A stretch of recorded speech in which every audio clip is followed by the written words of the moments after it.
ওইদিন আমি আপনাদের সাথে একটা রিল শেয়ার করি যে আমার বাবা হুট করে আমাদের বাসায় চলে এসেছিল এবং আমরা বউ শাশুড়ি মিলে বাবার জন্য বেশ কিছু আয়োজন করেছিলাম। তো আজকে সেটা ডিটেল ভিডিও আপনাদের সাথে শেয়ার করব। তো সকালবেলায় বাবা আসার কথা শুনে আমি আমার ফ্রিজ থেকে বেলে মাছ এবং এই পাঁচমিশালি মাছগুলো বের করেছিলাম। এই দুইটা আইটেম আমি রান্না করব। অ্যাকচুয়ালি আপনারা জানেন যে আমরা বেশ অনেক দিনের জন্য একটু বাইরে ট্যুরে ছিলাম। তো এর আগে আমি আমার ফ্রিজ মোটামুটি খালি করে গিয়েছিলাম, জাস্ট অল্প কিছু বাজার ছিল এবং পুরো বাজার শেষ হওয়ার পরে ফ্রিজ পরিষ্কার করে আমি আবার নতুন বাজার আনবো। তো আমি আসলে এভাবেই মেনটেন করি সবকিছু। বাবা যেহেতু হঠাৎ করে চলে এসেছে তাই আমার কাছে না তেমন কোনো বাজার ছিল না, এই দুই টাইপের মাছ শুধু ছিল। তো আমি ভাবলাম এই দুইটা দিয়ে বাবার জন্য একটু মজা করে কিছু আইটেম রান্না করি।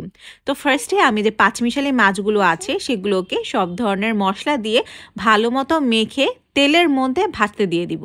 এই রান্নাটা আমি আমার শাশুড়ির মাকে করতে দেখেছি, যে বিভিন্ন ধরনের পাঁচমিশালি মাছ অথবা পুঁটি মাছ, তারপর চান্দা মাছ আছে, এগুলোকে এভাবে একটু কড়া করে ভাজে, সাথে পেঁয়াজ লেবু পাতা দেয় এবং মরিচ ফালি দেয়, এত বেশি মজা লাগে। তো আমি আজকে ভাবলাম যে ওইভাবেই করি।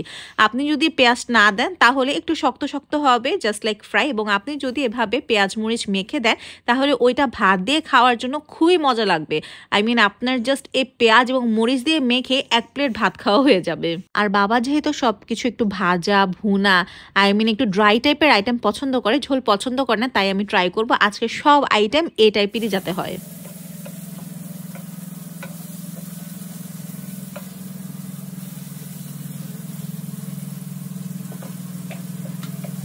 তারপর এই আইটেমে যে মেইন অ্যাট্রাকশন লেবু পাতা, সে লেবু পাতা আমি দিয়ে দিলাম, একদম আমাদের গাছের ফ্রেশ লেবু পাতা, বারান্দা থেকে ছেঁড়া। তো এই তো হয়ে গিয়েছে আমার একটা আইটেম, জাস্ট এটা আরও ভাজা ভাজা হবে। এখন আমি বেলে মাছ বসিয়ে দিব। এটার জন্য আমি তেলের মধ্যে পেঁয়াজ এবং মরিচ ফালি দিয়ে একটু ভেজে নিয়ে এর মধ্যে আদা বাটা এবং রসুন বাটা দিয়ে দিব। আদা রসুন বাটাটাও ভালো মতো ভেজে নিতে হবে যাতে আদা রসুনের কোনো কাঁচা গন্ধ না থাকে। নর্মালি আমি সব রান্নায় পেঁয়াজ বাটা দেই না, বাট আজকে যেহেতু আমার বাবার জন্য স্পেশালি রান্না করছি তাই পেঁয়াজ বাটাটা দিব। এতে তরকারিটা একটু ঘনও হয় এবং টেস্টটাও অনেক বেশি মজা হয়। এরপর এতে হলুদ মরিচ ধনিয়া এবং জিরা গুঁড়া দিয়ে আবার মশলাটা ভালো মতো কষিয়ে নিব এবং এর মধ্যে দিয়ে দিব বেলে মাছ। বেলে মাছগুলোকেও আমি মশলার সাথে আবার কষাবো।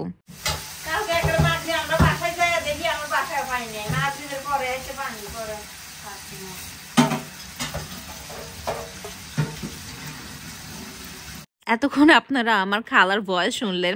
তো যাই হোক, কষানোর পরে আমি এর মধ্যে দিয়ে দিলাম টমেটো এবং ঝোল দিলাম, শেষে একটু ধনিয়া পাতা দিয়েছিলাম। আওয়াইশার বাবা ঘুম থেকে উঠে গেছে, তাই তাদের জন্য আমি নাস্তা রেডি করতেছিলাম। আর আরেক পাশে বাবার জন্য লেবু পাতা এবং ধনিয়া পাতা দুইটা দিয়ে ডাল বসিয়ে। ওইদিকে কিন্তু আমি আমার শাশুড়ি মাকে বলে আসছিলাম যে মা, বাবা আসছে, তো আপনি যদি পারেন তাহলে বাবার জন্য দুই একটা আইটেম করেন। তো মাও দুই একটা আইটেম করছিল। আর আমি আওয়াইশার জন্য একটু দুধও জাল দিয়ে রাখতেছিলাম, যেহেতু আমি ওকে দিনে এক বেলা একটু গরুর দুধ খাওয়াই।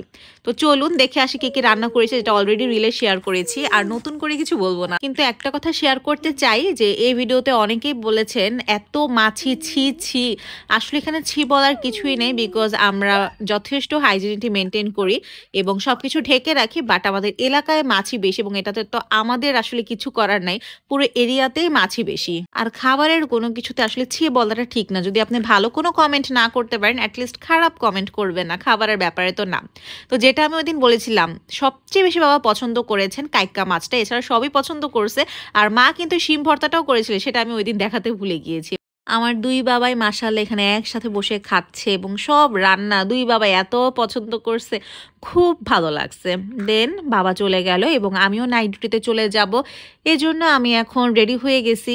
এর মধ্যে অবশ্যই সব কিছু গুছিয়ে আওয়াইশাকে খাইয়ে ঘুম পাড়িয়ে আওয়াইশা যখন ঘুমিয়ে যায় তখন আমি বের হয়ে যাই। কিন্তু তার আগে আওয়াইশার জন্য একটা নাস্তা তৈরি করে যেতে হবে, যেহেতু আজকে আওয়াইশার জন্য কোনো নাস্তা রেডি করা নাই, তাই ভাবলাম যে একদম জলদি জলদি কি করা যায়।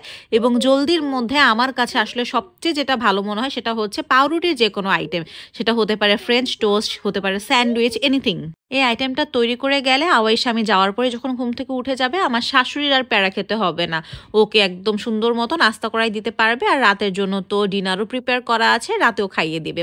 কিন্তু রান্না করতে গেলেই তো আসলে সব কিছু শেষ হয়ে যায় না, এই যে কতগুলো থালা বাসন হবে, চুলা পরিষ্কার করতে হবে, তারপর রান্নাঘরের টাইলসেও তো ছিটে, এগুলি সব কিছু পরিষ্কার করেই যেতে হবে। আদারওয়াইজ দেখা যাবে আমি যদি এভাবেই সব রেখে চলে যাই, আগামীকালকে সকালে এসে দেখব আমার রান্নাঘর আর আমার রান্না রান্নাঘর না, এটা পিঁপড়াদের রান্নাঘর হয়ে গেছে।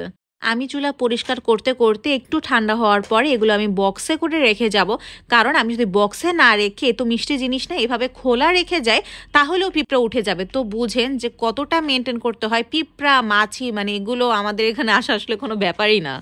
তো এখন আমি মোটামুটি চিন্তামুক্ত। আমার মেয়ের একদম খানা দানা সব কিছু যখন রেডি থাকে তখন আমার টেনশন একদম অর্ধেক হয়ে যায়। তারপর আর কি আওয়াইশাকে মার পাশে শুইয়ে দিয়ে এখন আমি চলে যাব ডিউটিতে। এবং আজকে আমার ভিডিও এখানেই শেষ। সবার কেমন লাগলো জানাবেন, ভালো লাগলে শেয়ার করবেন। Thank you for watching. Allah হাফেজ।